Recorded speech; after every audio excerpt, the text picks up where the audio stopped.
Hello বন্ধুরা, আমি দেবস্মিতা। আমি চলে এসেছি নতুন একটা ভিডিও নিয়ে। তো আগের দিন রাতে আমরা বলরামের আগ্রায় গিয়েছিলাম। তো আমাদের বাবা মনোহরের নিয়ে একটা এক্সিবিশন হয়েছিল, যেখানে বাবা মনোহরের পুরোহিত এবং যেই সাধু সন্ন্যাসীরা এই মৎস্যপে এসছেন তাদের ছবি এখানে টাঙানো হয়েছে।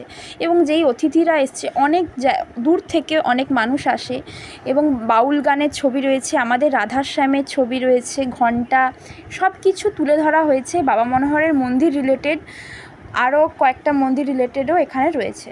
তো এখানে সোনামুখী যেসব ঐতিহ্য আছে এখানে সেগুলো তুলে ধরা হয়েছে। তার মধ্যে হচ্ছে হাঁড়ি হাটতলার হাঁড়ি এখানে। তো এই পোস্টারগুলোতে হাঁড়ি রিলেটেড অনেক কিছু লেখা আছে, তো তোমরা একটুখানি স্টপ করে করে পড়ে নিও, কেন কি পড়তে গেলে অনেক টাইম লেগে যাবে। আর রয়েছে সোনামুখীর পাগড়ি, যেটা হচ্ছে অত্যন্ত জনপ্রিয়। আর রয়েছে তাঁতের শাড়ি, যেটা হচ্ছে সোনামুখীর মেন বৈশিষ্ট্য।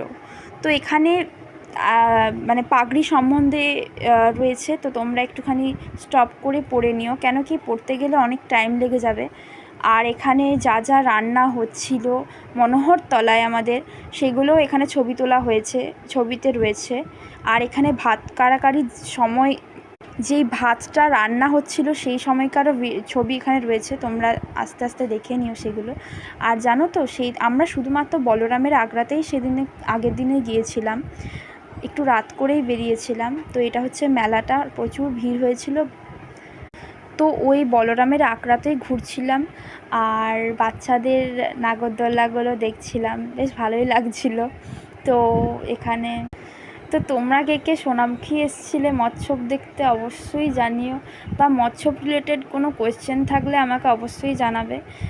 আর আমরা এখানে মিক্সচার খেয়ে নিয়েছিলাম আর ফুচকাও খেয়েছিলাম, যেটা এখানে ক্লিপটা আমি নিতে পারিনি, কারণ তখন মানে অনেকটাই দেরি হয়ে যাচ্ছিলো, তো বাড়ি যেতে ইচ্ছা হচ্ছিলো। তো যাই হোক, ভিডিওটা ভালো লাগলে অবশ্যই লাইক কমেন্ট শেয়ার করে দিও। টাটা।